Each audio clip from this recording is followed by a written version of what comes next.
We are all here. I'm Nick Gillespie with Reason. I'm an editor-at-large there, and today I'm joined by my Reason colleagues, Zach Weissmueller, who is a video producer. I think he's a senior producer or an senior producer, and Robby Soave, who is a senior editor at Reason Magazine and also co-hosts Rising on the Hill website and YouTube channel every day. Gents, thanks for joining me. Good to see you, Nick. Hi. And what we are talking about today in this Reason live stream is recent revelations about the interrelationship between the DHS and other aspects of the federal government and social media platforms like Twitter, like YouTube, like Facebook. Let's get right to it. Robby, what did we learn this week that prompted this very conversation? Sure. So there was a new report from the publication The Intercept about efforts by the Department of Homeland Security to surveil, police, etc., misinformation, have conversations about social media platforms, about content on them that the government thinks is misinformation. Some of this, honestly, frankly, is not as earth-shattering or new if you've been kind of paying attention to these issues. I still think it was a very helpful story in kind of elucidating the relationship between national security officials and platform content moderation. Really, what the article does a good job of is showing how the mission creep of the Department of Homeland Security, which is, a Bush-era terrorism fighting, that's ostensibly what its purpose is to oppose violence and terrorism, into concerns about pure speech. And in this, the thing I wanted to read from this is that according to the most recent Homeland Security review that The Intercept obtained, the department plans to target inaccurate information on topics such as the origins of the COVID-19 pandemic, racial justice, the U.S. withdrawal from Afghanistan, the efficacy of COVID vaccines, and the nature of U.S. support to Ukraine. All of those things being policy topics on which it is absolutely, I think, legitimate to express a range of views. I think social media ideally is a place to discuss those issues. And we're learning that so many of the questionable moderation decisions we've seen on Twitter and Facebook and YouTube and other places over the last few years are actually not being freely and independently chosen by those platforms, but are being pushed on them by the government, by law enforcement. That's something we're worried about. Yeah, I mean, my job here today as kind of moderator is to kind of push you guys on your knee-jerk libertarian responses. But Robby, briefly, can you talk a little bit about how, how exactly are these decisions forced on Facebook or YouTube, Google, Twitter, or is it more like, hey, here's a bad thing that's going around. You guys should be aware of it. Look, some of this stuff falls into a gray middle zone. I think in many cases, the government is not explicitly violating, for instance, the First Amendment. They're not passing a law that says Facebook has to take down discussion of the lab leak theory. What they're doing instead is arguably legal and constitutional, maybe, but they're agents, including not even in DHS, but in the White House itself. We've now seen the emails, et cetera, the constant conversations between government officials, and they'll say things like, we're really concerned about this content. We think you should do something about it, be aware of this. And then the backdrop is we're going to haul your CEO before Congress next week and have him yelled at, and we're going to raise the prospect of antitrust, and we're going to do all these things. Section 230 might be up for grabs. So it's a kind of soft pressure that the Cato Institute, for instance, is calling jawboning. I like this term a great deal. I think we should get used to using it, where it's a pressure campaign. And then sure, you could say that, well, some of this content is bad, fine. It's not all bad. There are legitimate things that have been discussions that have been shut down on COVID topics and on obviously the laptop, the Hunter Biden laptop story. We can talk about that if you want. There are legitimate conversations being chilled at the behest of the federal government. It's very clear that's happening. But we don't know that the Hunter laptop, the Hunter Biden laptop, we don't know that it was the government that said, hey, you know what, this is a bad story to be running a couple weeks before the 2020 election. And I mean, I guess what I'm getting at here, I share all of your fears, but why wouldn't we expect the people, you know, the kind souls at Facebook or Twitter to be like, you know what, this stuff is fucked up. we should de-emphasize this or ban it completely. So on the Hunter Biden story specifically, I disagree. I think it was very much a part of a soft pressure campaign. I mean, I've spoken to people for my book on social media moderation. Okay. I spoke to people at Facebook and I said, what goes into a decision like that one to turn down that story out of fear that it is misleading?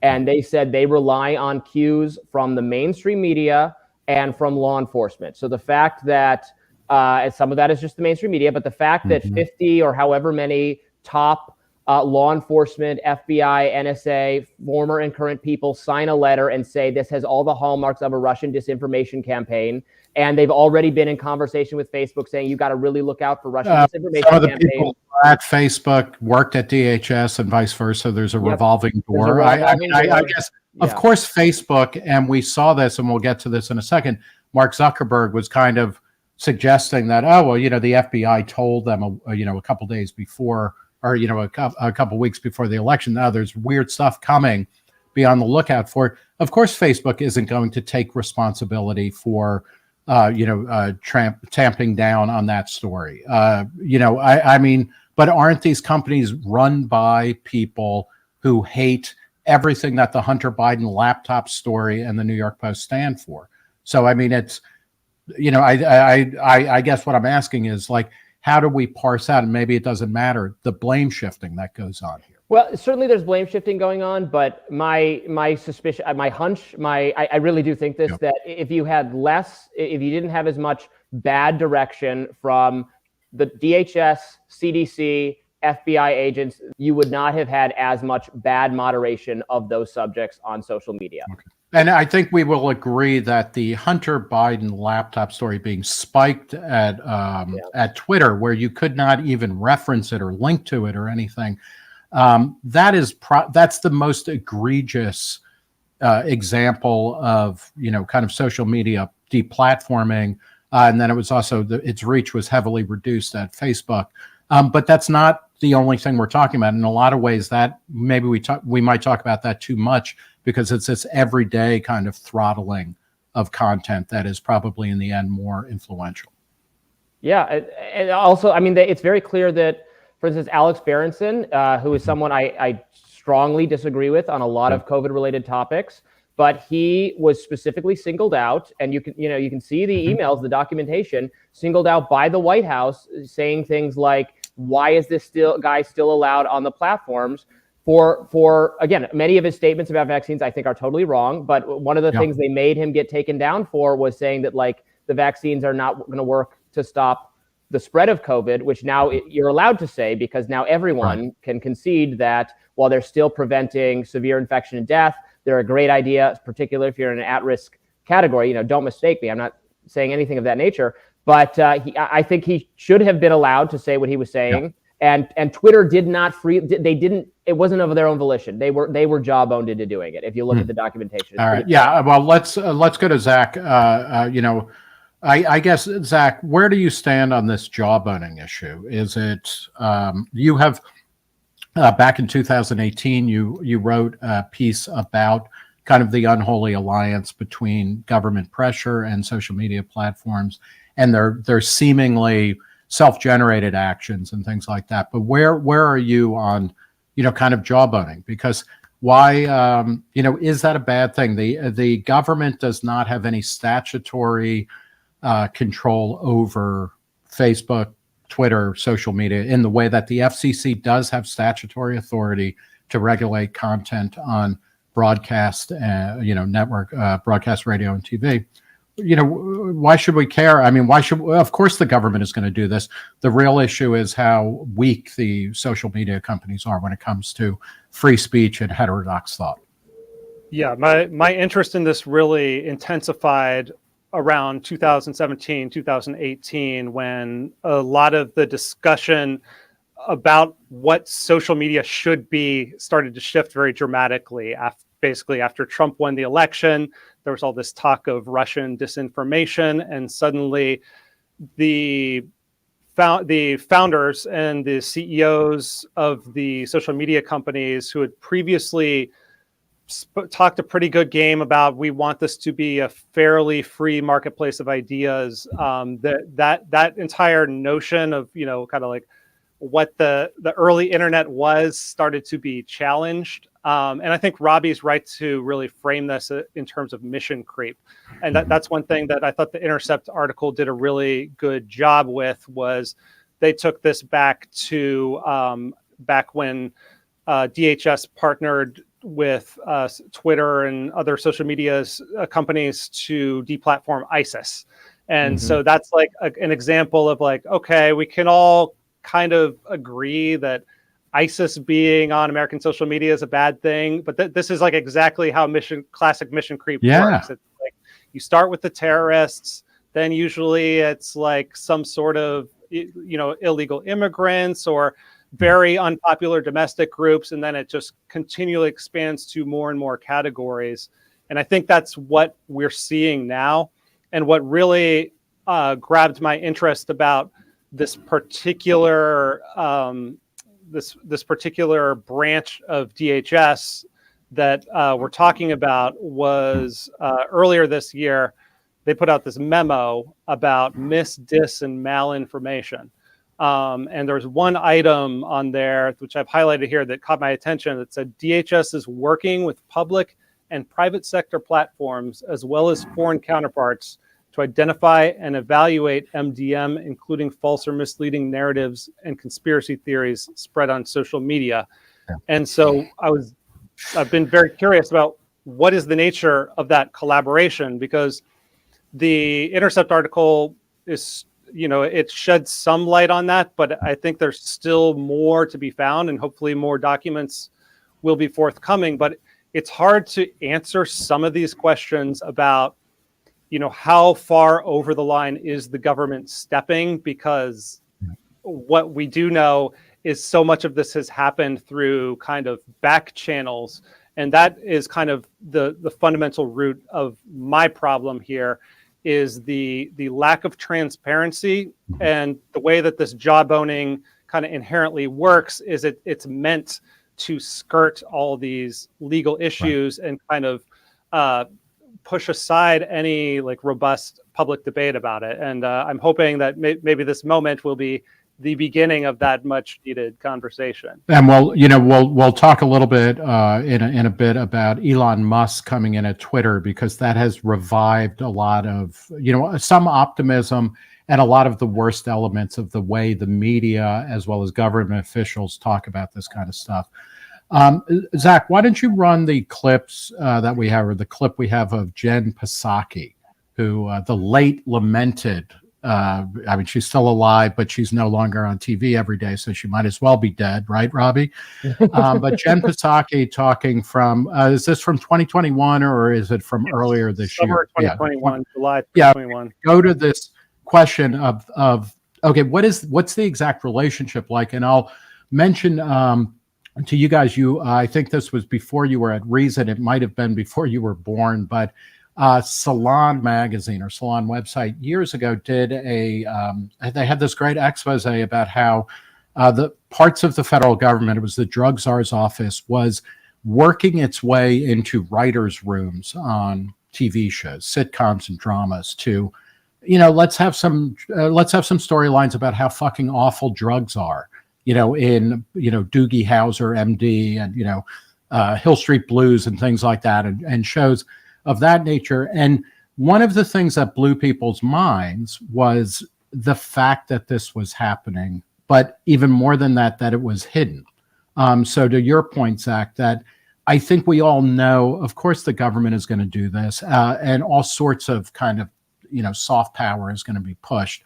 But understanding that, and to get to this clip, one of the things that's interesting is, you know, so it's from a year ago, and Jen Psaki is talking like openly about this. So why don't we run that? Actions, Alex, that we have taken, or we're working to take, I should say, from the federal government.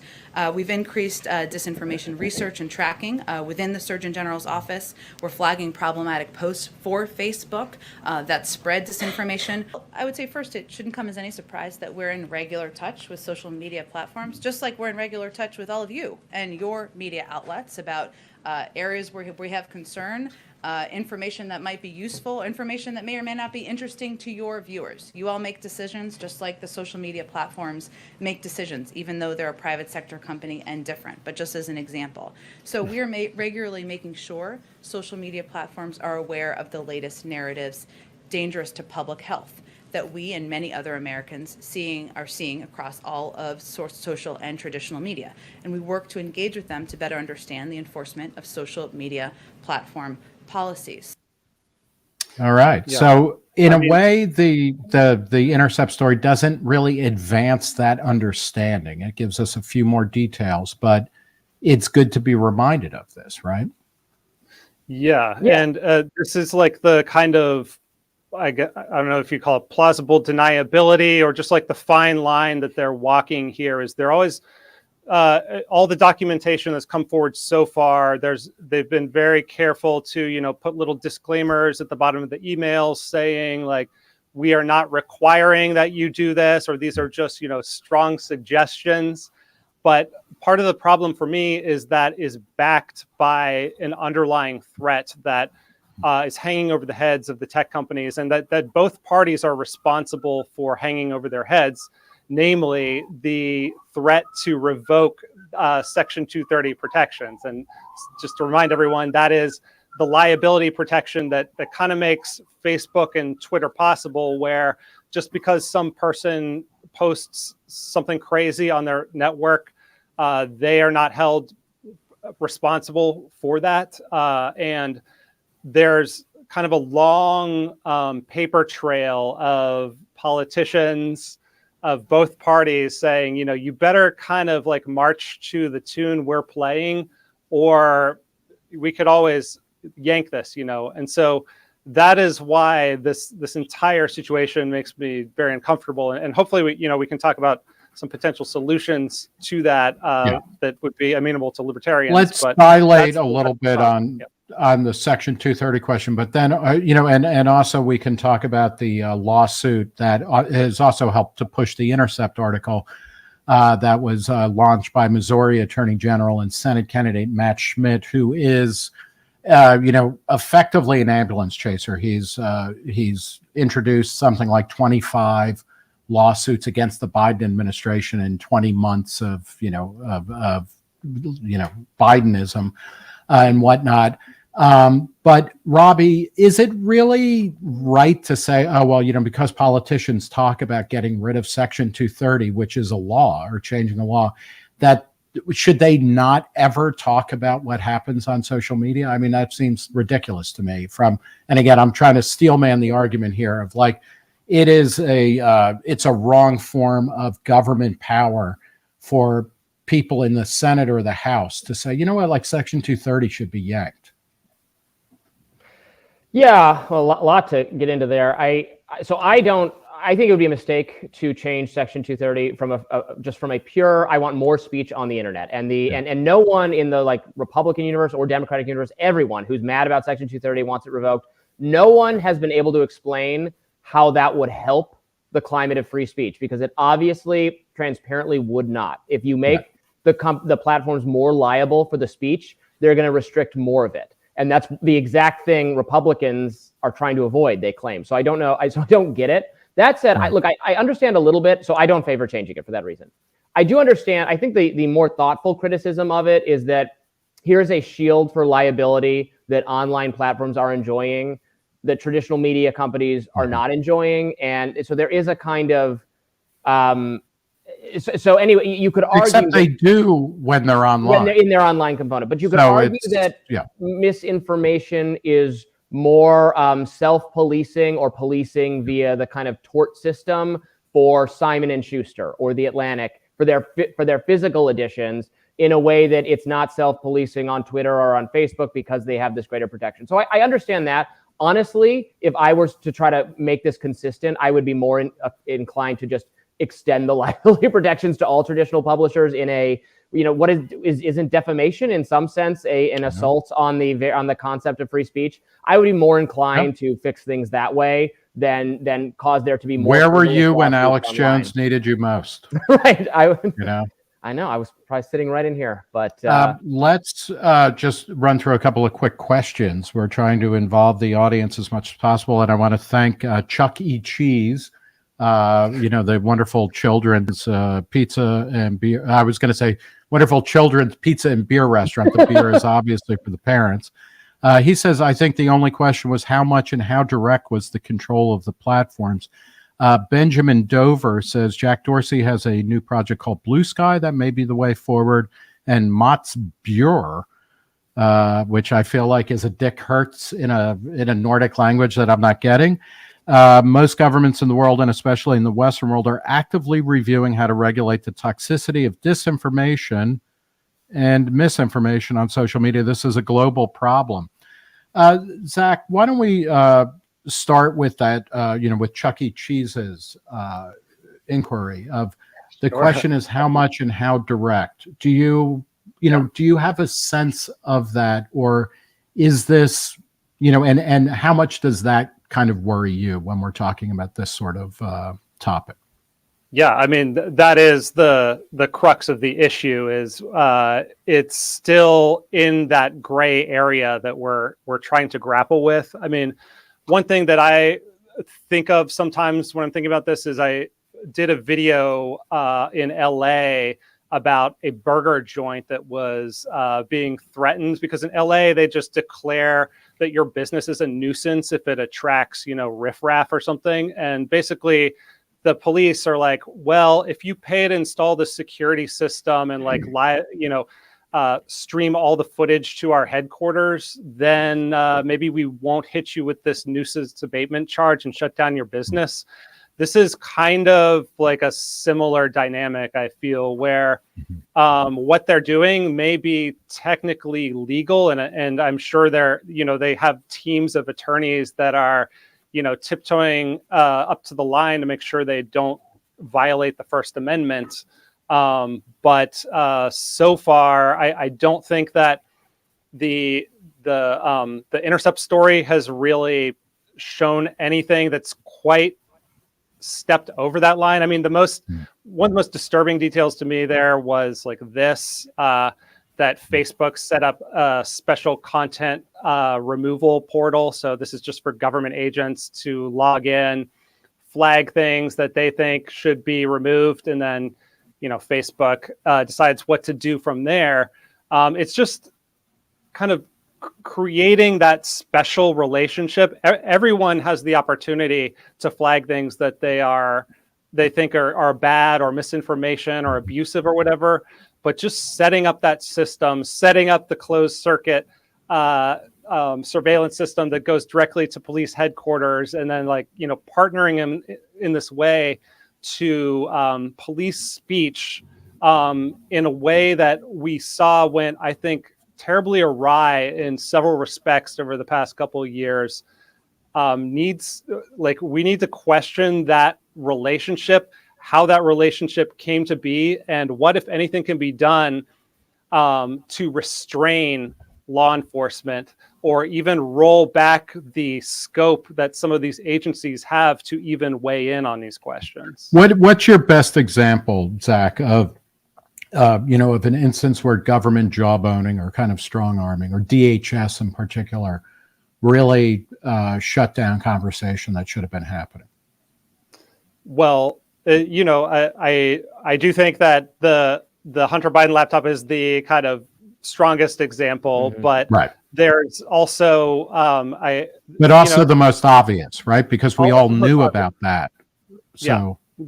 But this, like I said, this stretches way back. What might help actually would be to play that clip from my documentary from 2018 right now. Sure. Because this shows kind of the exact dynamic I'm talking about. Let's do that. And you get a royalty every time we play this. So you get like 3/4 of a penny. So let's do that. Type of war has emerged. Information warfare. This activity by the Russians is going to go down in history as the greatest covert action campaign in the history of Mother Russia. So-called fake news can have real-world consequences. It's a danger that must be addressed. And you have to be the ones to do something about it, or we will. Last October, both houses of Congress grilled the attorneys for the tech giants Facebook, Twitter, and Google about Russian meddling and so-called fake news. You have been identified as the major distributors of fake news? We are not going to go away, gentlemen. Their strategy is to take a crack in our society and turn it into a chasm. And it's not just foreign misinformation. Some lawmakers want better policing of sites like InfoWars, the Austin, Texas-based conspiracy site run by Alex Jones. A short time ago on Twitter, if you clicked on the hashtag NYC terrorist attack, the top tweet links to an InfoWars story with the headline, Imam, I warned de Blasio about New York City terror. He was too busy bashing Trump. Do you have a responsibility to flag something as this was fake news? We see our users do that a lot. We are an open public platform. You must feel like you have some responsibility. We are deeply concerned about that and figuring out ways we can do it with the right balance. While Democrats seem concerned that tech companies don't do enough to police content on their platforms, Republicans and conservatives have expressed concern that they do too much to cultivate their users' news feeds. Your power sometimes scares me. Do you consider your sites to be neutral public fora? Google should be regulated like the public utility it is. Because customers can always log off, these companies already have strong incentives to keep their platforms relatively free of bots and trolls and to improve the user experience through actively curating content. What we're trying to do actually is provide each user a personalized newsfeed that will be the content that's most interesting to that user. Treating social media as some sort of public utility is quite simply a power grab that all but guarantees politicians and unelected bureaucrats will decide what information should appear in Americans' news feeds, and would likely grant the government even greater access to our private communications than it already has. Are you intending to turn over to the committee any kind of direct messaging that went on among the different accounts? Direct messages are the private communication between our users, and so we take that privacy right and responsibility very seriously. We don't want to put ourselves in the position of being the arbiter of truth. We don't think that's a tenable position for any company or industry. It's probably true that Facebook, Twitter, and Google aren't in a great position to be the arbiters of truth. But the government is in an even worse position. It was just really striking to me that last line where, the Facebook representative saying we don't want to be the arbiter of truth. And this was just 4 years ago. And I feel like that entire attitude has just been, relegated to the dustbin of history or something. But the point I wanted to, make in showing that was just that there is a definite pressure campaign that you see there on these companies, and they're cowering before the senators and the representatives, and that's all fine. That's all part of the political process. But once you have law enforcement kind of making these suggestions with that as the background, that is what's concerning to me. And, where they went into some examples with InfoWars and stuff like this is all, there's like 1,000 small examples like that. So it's hard to just pick one. That we keep going back to the Hunter Biden one because that's the biggest one that everyone remembers. But it's affecting a whole giant ecosystem. Well, let's talk about InfoWars. And for a couple of reasons. One is Alex Jones has basically been banned from every platform. And he recently had a massive, nearly $1 billion default or defamation settlement leveled against him, with more cases to come. Robby, looking at those clips, it's funny because I'm kind of like, hey, I like the fact that Facebook and Twitter people are saying, hey, we're not going to be in charge of stuff. And there are private communications that take place. I mean, maybe, they at least had a couple of teeth left in them when they were talking 2018. Do you think the situation has degraded since then? And why, if so, why? Yeah, it's certainly degraded. And the pandemic is part of that. The social media sites handling of COVID was really, really, really bad, I think, to sum it up. I mean, the fact that Facebook would not let you discuss the lab leak theory, with very brazen takedowns of any discussion of the idea that COVID's origins are that Wuhan lab. I think we're still learning the extent to which that was another example of jawboning. I would like to see more documentation there before I conclusively state they did this because, here's the official at the CDC who told them. Because it certainly would not could surprise be, me. yeah, it could be just that there were people in charge of Facebook who were like, I fucking hate the lab leak theory. I think that's, Trump derangement syndrome or something. So we're going to can it. Yeah, I mean, they clearly though they're inspired to do that by look at the commentary in the mainstream media, right? The Washington Post says that theory is a racist conspiracy theory. Certainly, the social media companies just respond to that, and that's not jawboning because those are other media companies, et cetera.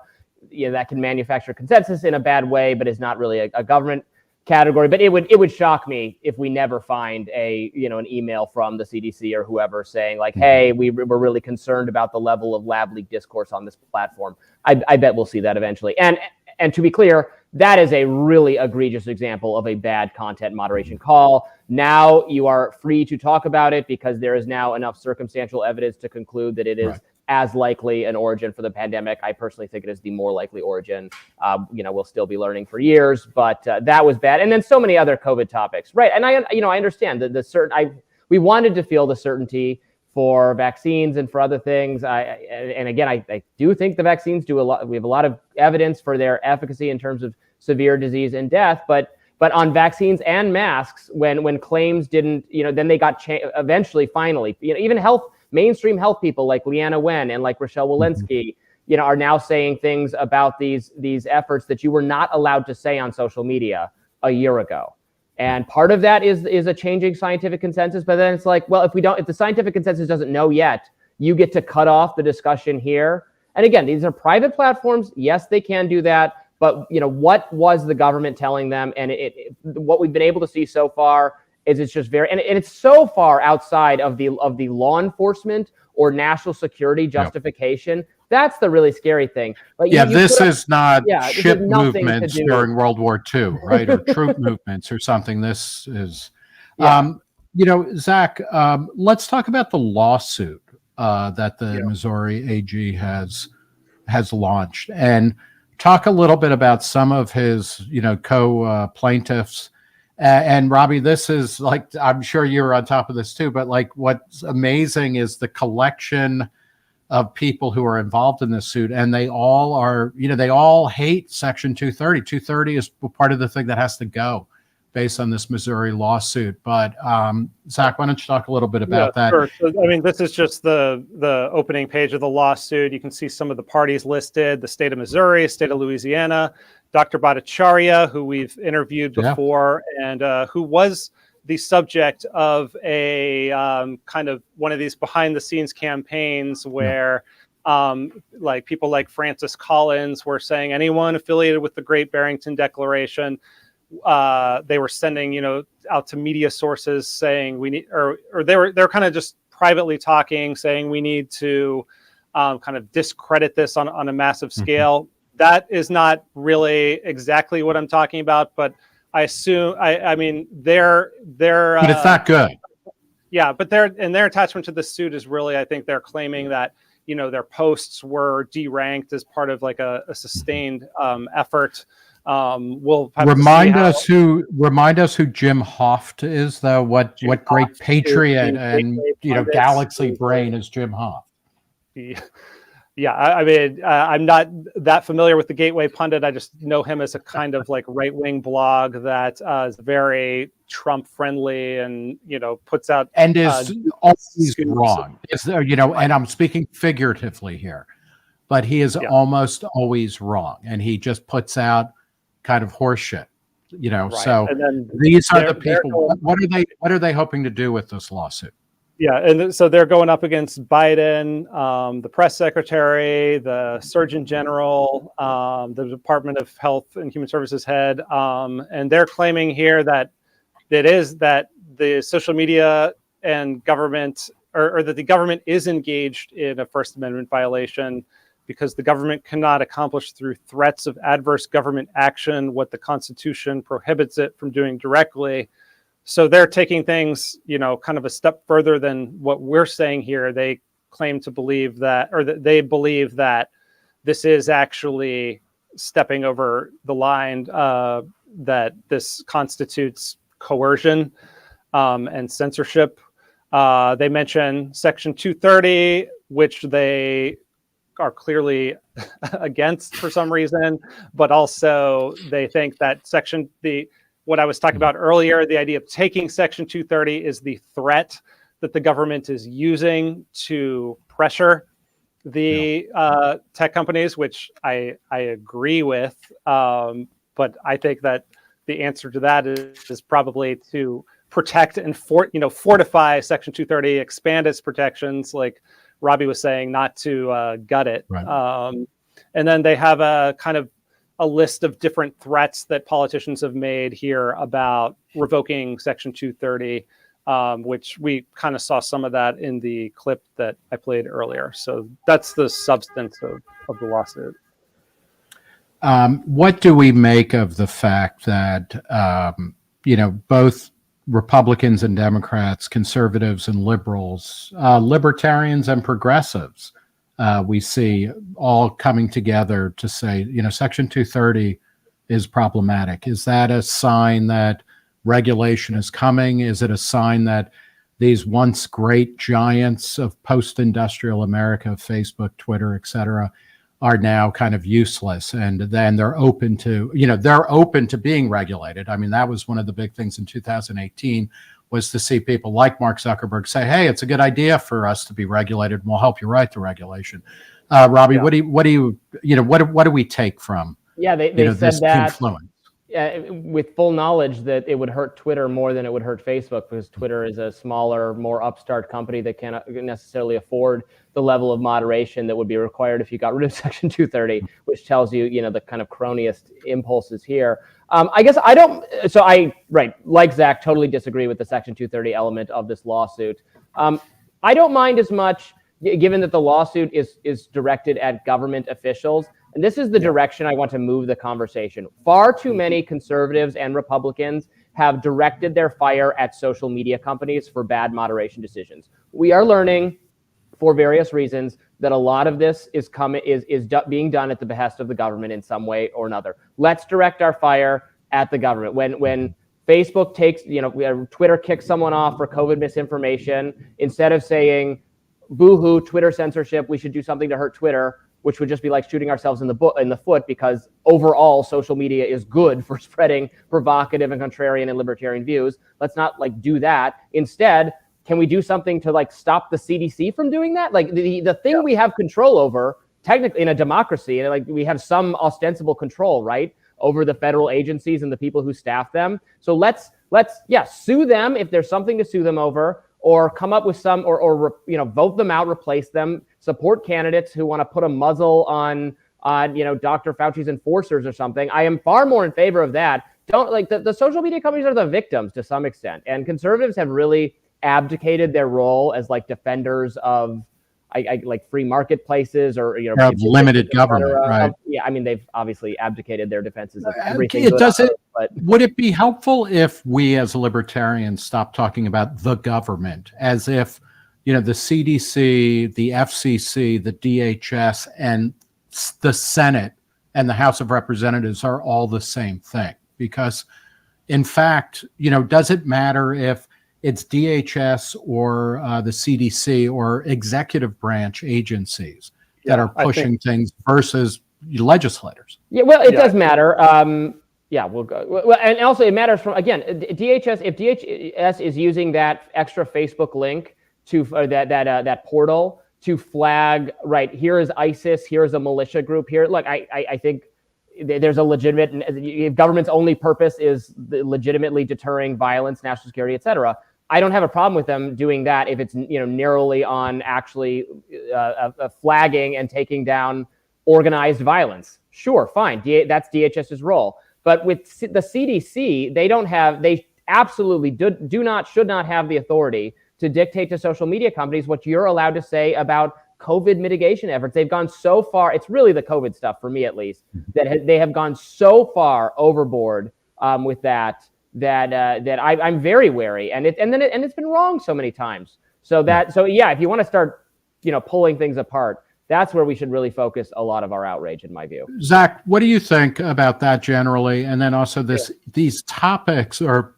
epistemological categories of misinformation, disinformation, malinformation, they get talked about as if they are self-evident. And we all agree on, this is misinformation, that's disinformation, this is malinformation. Is that part of the craziness here, which is, in a country of 330 billion people, your misinformation might be my malinformation or simply my absolutely obvious truth. This is where I think we've gone way off course because, this branch of the DHS that is responsible for a lot of this, CISA, which was created by the Trump administration. And a Republican Congress. I mean, the law that put it into being was a Republican-controlled Congress in 2018. It was the Cyber Infrastructure Security Agency. And the point of that agency was national security, national defense. Some big firms had gotten hacked. There's foreign governments behind some of these major data breaches. So, it sounds reasonable, but in they put out pretty soon after the Biden administration came into power, they started putting out these documents saying, actually disinformation, misinformation, malinformation, which is true information that is, harmful to people, things like revenge porn. These are also threats to the homeland. These are threats to national security, and therefore this is within our purview. And that, to me, is the problem, that this mission creep has now, the federal government has taken it for granted that this is their job. And the social media companies have been forced to capitulate to that. And the kind of action that I would like to see, I'm not a legislator, so I don't know what the exact law should be, but something to restrain the scope of action of these kinds of agencies and restrain their ability to have these kind of conversations. If the CDC wants to put out guidance and then Facebook or YouTube want to abide by CDC guidance in terms of how they allow what's on their platform, that's one thing. But to have this special relationship, that is something that I feel that our lawmakers could actually tackle. And I'm not optimistic that it's going to solve the whole problem. Ultimately, I think technological solutions are the only true safeguard here. But I would still like to see it attempted. Could you talk just briefly about, and then Robby, I'll come to you to ask about media literacy as another way of dealing with this rather than government control or even corporate control. What are some of the technological advances, Zach, that you think would change this discussion or make this kind of question just go away? Yeah, so I'm going to pull up one of the questions that you went to earlier. Jack Dorsey has a new project called Blue Sky that may be the way forward, from Benjamin Dover. And Blue Sky was basically, before Jack headed for the exit, he set up this team to try to decentralize Twitter's protocol so that Twitter, the idea was eventually Twitter could become interoperable with other social networks. So your data would kind of be portable. And if you don't like what Twitter's doing, you can still keep all your followers. You can still kind of keep that network and your history intact, but take it elsewhere. And I think Jack is kind of a visionary in that sense. That might be why he got out, because he saw it wasn't going in the direction he wanted to go, that he was hoping it would go. Maybe things will change with a new captain at Twitter. But there's also, the rise of these, encrypted networks like Signal and Telegram, which got a huge influx of users after what we call the great deplatforming of 2021, which, when Trump was kicked off, but also he was kind of the big kahuna, but then a bunch of other people got booted at that time. And everyone, these encrypted platforms started getting a lot more users. And, they're not as big as Twitter, but I think of these platforms that are kind of designed to be harder to control as safety valves that we want to always have. So they might be more chaotic. They might have more nasty stuff on them. They might not be where you want to even hang out most of the time, but they exist just in case things, get bad. And so that's what I mean when I say that the technological solutions are really the kind of final bulwark there. I will recommend to everybody who's listening to this to read Arthur E. Kirch's The Decline of American Liberalism, a book that was originally published in the 50s, but it's a libertarian classical reading of American history, as always a kind of battle between forces of centralization and decentralization. And, you go through eras where things are getting more centralized and then things are getting more dispersed. And the internet, Lord love it, as a major medium really only dates back to the mid-90s, maybe. Some people would even say in the early 2000s. But, we've gone through these cycles of centralization and decentralization, or dispersion and centralization. Balaji Srinivasan talks about this in The Network State quite a bit. And we're clearly... we've gone through a decade or more of centralization, and it seems like people are interested in a dispersion effect. So, you see a lot of that. Robby, so, part of that is technological, like how to, it's hard to shut down conversations that are happening on, WhatsApp groups or, Telegram or Signal. But it also means that the groups are going to be smaller. We saw this with Facebook.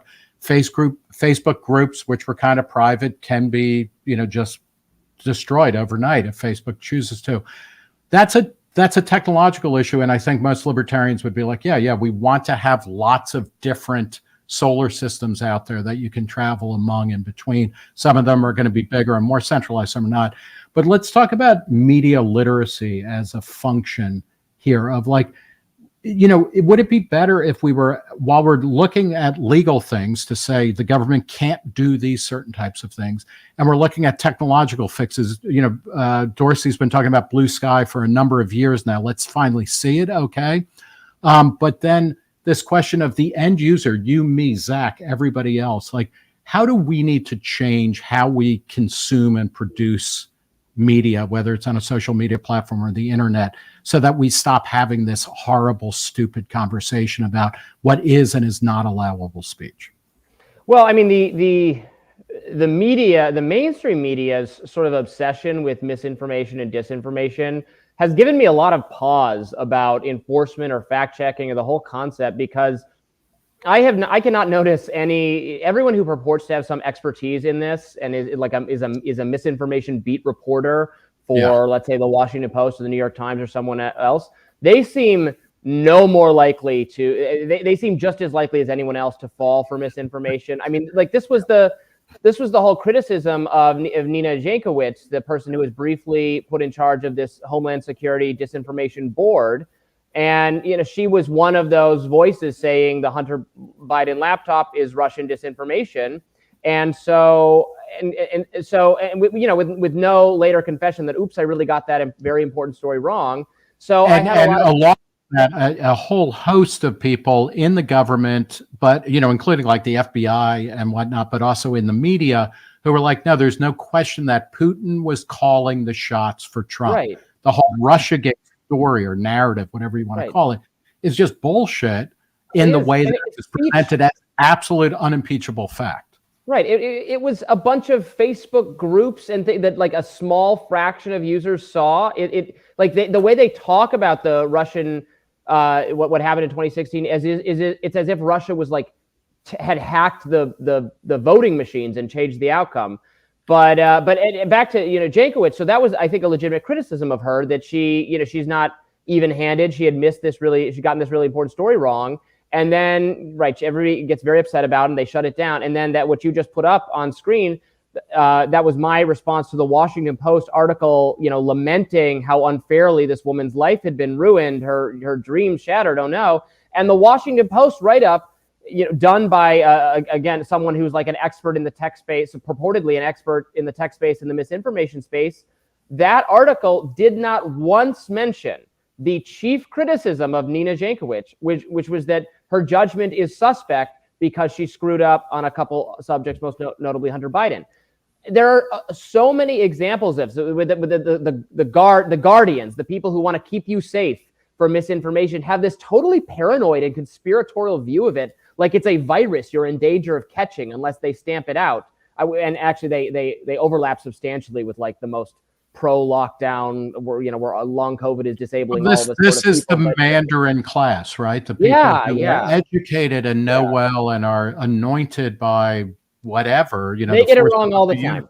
They get it wrong all the time, and so I don't want them to police. I don't think they should be policing our discourse. How do individuals, though, guard themselves against being suckers for the dumbest theory that seems pretty good? Because a lot of conspiracy, there's one thing, there's conspiracy theories, but then there are these, sober analytical understandings of science or of history or of communications.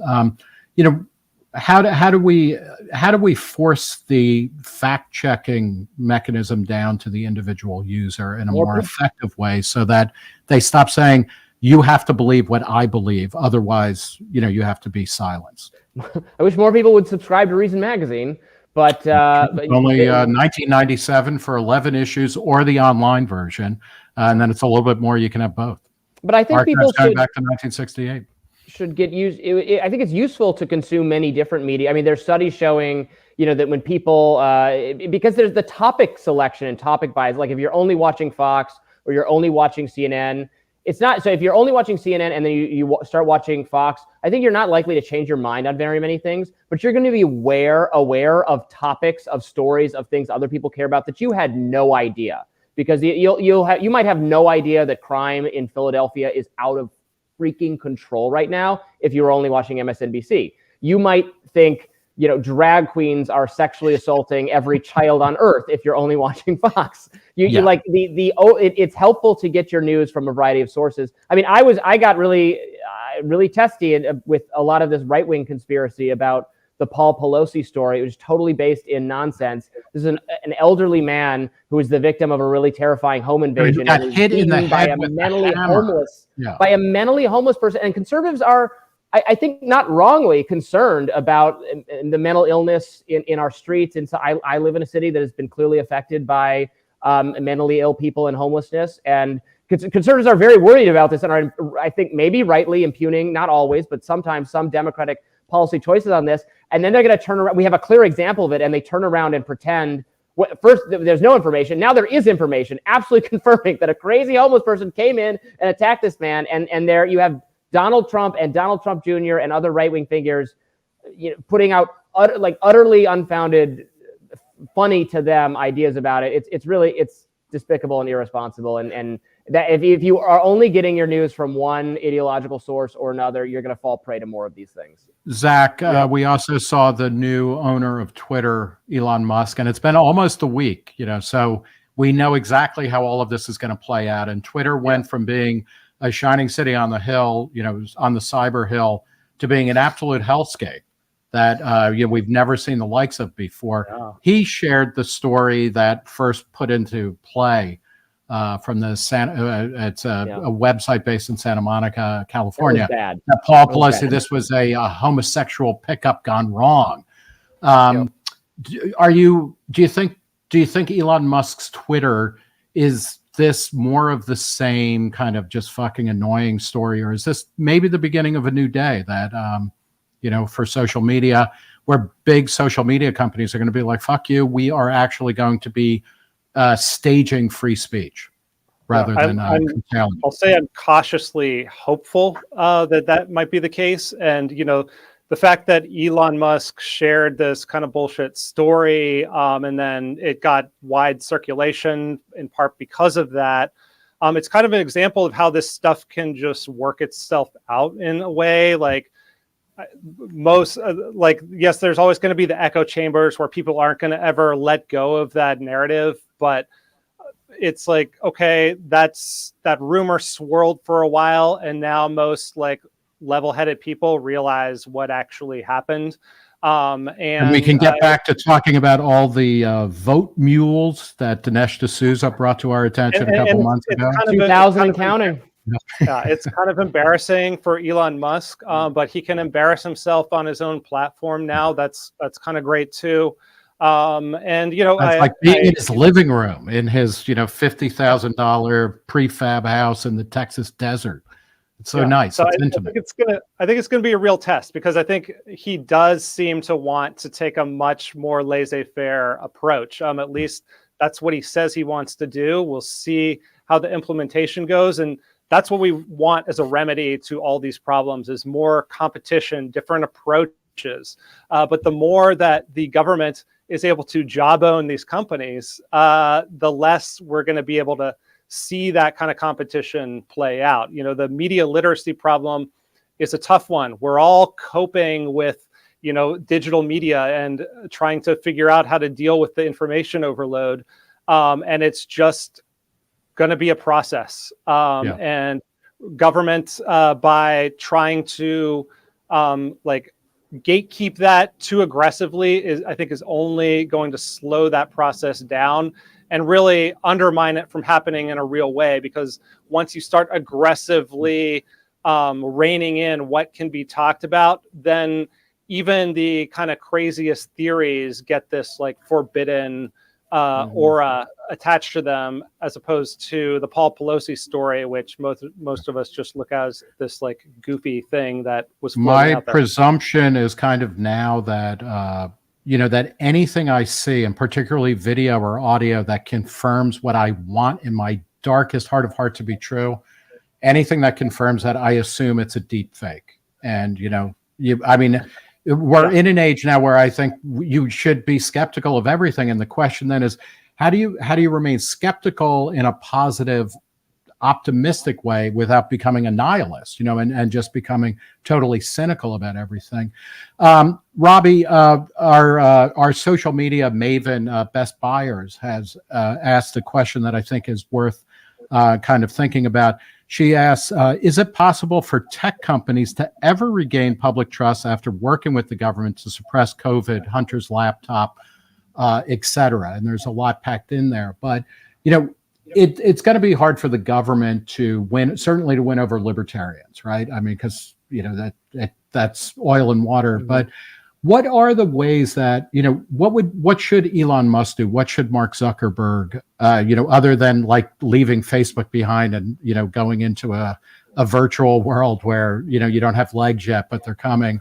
You know, what can major platforms do, or platforms in cyberspace, in social media, do to actually curry trust among their users? Well, it will be hard for a lot of these platforms to regain trust with certain segments of the population. You know, competition is always a thing here. There's going to be, I don't think Facebook will ever have the relevance politically, socially, that it had in 2017 ever again. I just don't expect it to regain that. In 2010, right, or 2012. It's right. Like yeah, it had a great run.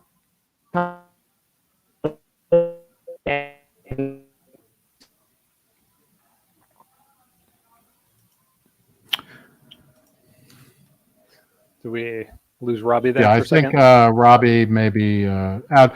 Zach, do you want to kind of finish his thought? Yes. I'm back. Oh, he's back. Can you guys hear me? Go ahead, Robby. Yeah. So I just to finish that thought, I think that was that the vaccine. The vaccine was getting in the way of you having decent audio, I assume. Yeah, I just had to get my 80th jab, you know, in order to they're going to hunt me down. Yeah. Like TikTok is a new platform that has different strengths and weaknesses. I think it solves some of the Instagram negative body image issues that Instagram has. I think are much better on TikTok because it's a more collaborative, artistic platform. But then it has because of the China component, there are other issues with it. The number one thing I would tell Elon to do with Twitter is let's devolve moderation to users as much as possible. Yeah. If you should be able to check settings. Maybe you want the moderation equivalent of whatever the most resistance liberal has, where you don't have to see anything. Brooklyn Dad. You want Brooklyn Dad's feed. Yes, right? exactly. Yeah. Well, then check that setting, and then those of us who want are not as afraid of contrasting views can have a different setting. Yeah. Let the users pick it instead of having it foisted on them, and have that be true of. Have that just be true of the fact-checking experience as much as possible. Twitter's fact-checking program that it has piloted and is rolling out as we speak, a Birdwatch, which allows you, it functions more like Wikipedia. Users add content notes, And then users can check those content nodes and say, well, I like this because it has a high quality link to a trustworthy article. It has the facts in it, and et cetera. You can have all that stuff happen. And that is so much better than what Facebook has done, which is to deputize a handful of ideological extremists who are just wrong all the time on COVID issues, on climate issues. They've falsely fact-checked me, and then I've complained, and then they've said, "Oh, just kidding, sorry, we got that wrong." They did that to John Stossel. They are so bad. I cannot say enough bad things about them. Twitter is doing something that's closer to Wikipedia. That is the model. Let the people decide, democratize it, marketize it, move in that direction. One of the things that I find, like with the Birdwatch thing is interesting too, because you could imagine these kind of like competing gangs of fact checkers, and you kind of just subscribe to the fact checking service that tends to get it right more often than not, instead of, like you said, the kind of top down deputization of the people who have connections with Facebook or Twitter.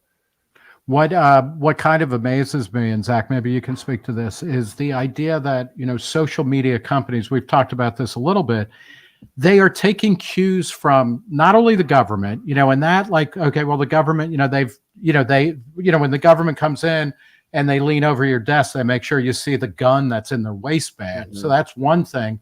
But they're taking their cues from places like the Washington Post or CNN or the New York Times. And it's like, you guys are kind of competitors. Like, why would you do what a 150-year-old media a medium is doing, as opposed to kind of going your own way and offering something unique and different that's of the moment?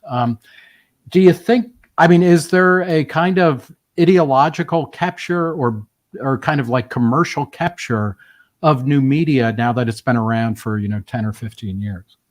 I think so. You can just go back to the New York Post story again to see that. This is, I believe, our nation's oldest newspaper. And, Twitter kind of like bigfooted them using their competitors and possibly some sort of faulty intel that was being fed to them to squash them or, suspend their account for a long time. I think it was over a week. So yeah, it's kind of the wrong way to go about it. I think it's the going towards a more crowdsourced version, and not picking your own facts, but at least being able to kind of select from a menu of fact checkers that over time will prove themselves trustworthy. Robby, do you think, is this a symmetrical conversation that we're having about, facticity or factfulness, whatever you want to call it? Because, there's no question that, like, Democrats believe, or liberals or progressives, whatever you want to call people that are, from the center to the left, believe some crazy stuff. But Donald Trump and the era of public discourse, right-wing discourse that he initiated is, really off the charts in terms of that guy. He has not even conceded the 2016 election, which he won, because he says there were so many stolen votes, he would have had a majority of the popular vote. This guy is a fucking liar. Every morning he gets up and before he has breakfast, he's told a dozen lies. And I'm not saying anything about that. That's like just descriptive. Yeah. Is that part of the problem, though, that, one side in particular is just totally uninterested in anything that might approach, objective fact? Yeah, I don't have anything positive to say about Donald Trump's contributions to the dialogue or and also the content moderation decision that he's at the center of, the decision to take him off social media. I certainly think you can construct a defense of it in the moment it happened. I don't know about keeping him off forever. Yeah. But I absolutely, and I would argue this to anyone, anywhere, I do hold him responsible for what happened at the Capitol. There is no question that the things he was saying at the time, actually not things he was saying on social media, which makes it interesting, the decision to take him off. It's not because he was saying crazy things on Twitter. The people who marched to the Capitol, broke all the windows, clashed with police officers, did it because of the things he was saying, like there on site or down the street. He's absolutely responsible for it. It was not, I don't think it was illegal incitement. I think it was absolutely should have been held responsible in the constitutional sense, should have been impeached and removed from office. But you know what? He was acquitted. Didn't happen. Yeah. That's it. Sometimes people are acquitted and you don't like it, but it's over. There's nothing more we can do from a legal standpoint, a constitutional standpoint, except people can hopefully vote to not have him be a factor in the dialogue anymore. It's clear that smart Republican leaders know that it is better for the party if he's not on social media, and are not, I think, are probably not actually putting major pressure on Elon to do anything about that on Twitter. But look, I take your point. There's a lot of bad stuff going on in conservative media and dialogue, although you do get, but then you also get some good pushback to mainstream narratives in alternative places. I think we at Reason try to model thoughtful pushback from an alternative perspective without assuming, well, of course, Paul Pelosi was part of some gay orgy. We want to talk about a lot of how COVID has gone wrong. A lot of Republicans right now are capitalizing on actual dissatisfaction among people with our Ukraine strategy. Right? It's incredible, but there is very little opposition within the Democratic circles to a blank check. We're going to give Ukraine as much money for as long as possible without making any sort of hey, we will cut this off eventually if you don't have some sort of negotiation with Putin. There were 30 Democrats who tentatively put out a letter to that effect and then were forced ashamedly to walk it back. Yeah. But some Republicans are charting a different course. So I would never say that, it's just not true that, well, Democrats are, they're misguided, but they're getting things right. Or Republicans are just, so reprehensible. Both sides are. You don't want to say both sides, but it is true that they are on different issues, getting things wrong reprehensibly, ruining this country. Look at our debt. Look at our whole system broken because these two factions just keep. They have the wheel, and then they crash the car, and then the other person takes the wheel and they drive it into the sea, and then the other person takes the wheel, and I don't know, they cause a comet to hit her. So it's like Thelma and Louise, the ending, but they never hit bottom. It's just oh, Thelma, I'm driving. No, Louise, I'm driving, and it's Zach, we're gonna shut down in a couple minutes here, but legislatively, there are two, laws that were passed, that really deal directly with the regulation of social media platforms in Texas and in Florida. They've both been held in abeyance because of court rulings, but, and they're both the product of conservative legislatures and conservative governors, Greg Abbott and Ron DeSantis. Is that the biggest threat facing us right now? The kind of legislative attempts to wrestle corporate entities into some kind of political, chokehold, or is it the ongoing, kind of pipeline between DHS, and DHS exists whether it's a Republican or a Democrat, and they seem to always be kind of talking with the powers that be at social media platforms. How do you rank order these kinds of threats? I think these threats are actually related. I saw a question here that caught my eye that's kind of along those lines. This John Funk said, I understand that as, quote, libertarians, you can't, quote, like Republican policies or Democratic policies. It seems the Republican move to strip Section 230 protections from platforms that are actively curating content, publishing would be far preferable to the Democratic policy of allowing, encouraging, insisting on censoring of misinformation, a subjective term. So this is the bills that you're talking about. I'm more familiar with the Florida one because I'm a Florida man, but where they're basically trying, DeSantis was trying to take away the liability protections in Florida for everyone except for Walt Disney Corporation, which he came around to deal with. He walked that one back. Yeah. But so the problem, the big mistake that Republicans and conservatives have made here, and we saw it earlier in that montage where Tucker Carlson says these need to be regulated like public utilities, is you are now trying to lock in the monopolies. Look at what just has happened to Meta in the past year. It's collapsing. its U.S. user base started collapsing 4 years ago when these conversations were happening, and that's why Zuckerberg was writing letters saying, "Please regulate me," because he wanted to be one of the protected members of the cartel. And Republicans are shooting themselves in the foot by pushing this forward. We want competition to alleviate these problems. Whether it is Elon taking over Twitter or Trump starting Truth Social.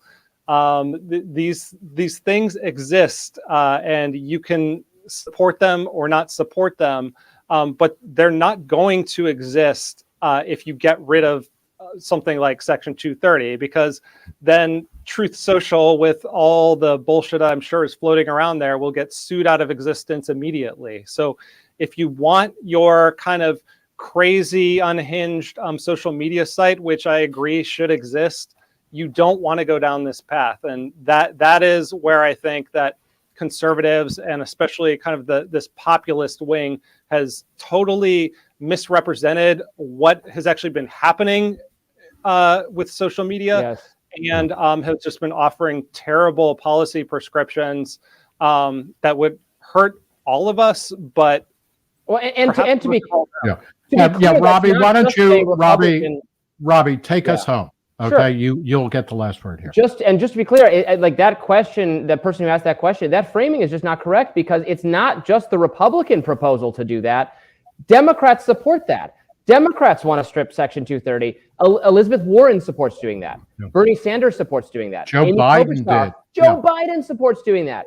How is it good how could it, imagine a universe where Elizabeth Warren wants to do something that will end up being good for conservatives online? I don't believe that. I believe she is a very savvy political operative who wants to harm non-progressive speech online and knows that getting rid of Section 230 will accomplish that, because it would, for the reasons Zach just outlined. So it's a non-starter for me, because the results of imposing on platforms more liability to speech will be less of my speech, less of your speech, less conservative speech. I'm sure there'll be provocative lefty type people will also be punished, anti-war people, etc. The mainstream consensus of the New York Times and the mainstream media and CNN is reinforced by imposing guardrails on everyone else. Social media is a great competitor to the mainstream media. It's been a great gift to alternative perspectives, and we do not want to go back to an era before it.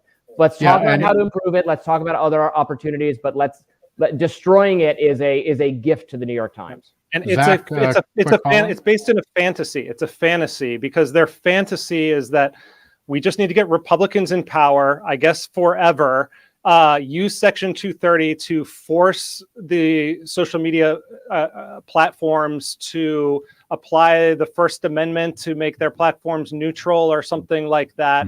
And then hope that Democrats never take power again, and then use it for their own ends to shape the platforms to have content moderation policies they like. Like, it makes no sense if you think about it for more than 10 seconds. We're not going to give Gondor the weapon of the enemy. We are going to throw the ring in the fucking volcano. This is honestly. No, it always recombines. But, I was thinking as we were talking about this, and as the Intercept story came out about a week ago or so, Lucianne Goldberg died. She is the mother of Jonah Goldberg, who was the editor-in-chief of National Review Online, which was the first kind of fully formed website for a magazine, really, a political magazine in the late 90s.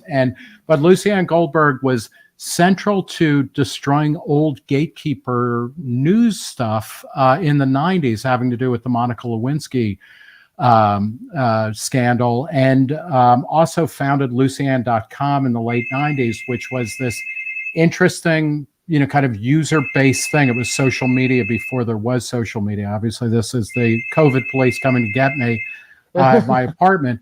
But it was, it's kind of timely because it seems to me in a very real way what some things that are going on now is we're trying to get back to or reinvigorate an earlier model of what internet culture was all about, which was about distributed power, distributed information, and the users determining what their experience of the network was, not the people, not the broadcasters, not the people with the command towers, but rather, it's all of us, in our little cubby holes, our spider holes, our our laptops doing stuff. So hopefully we'll get there.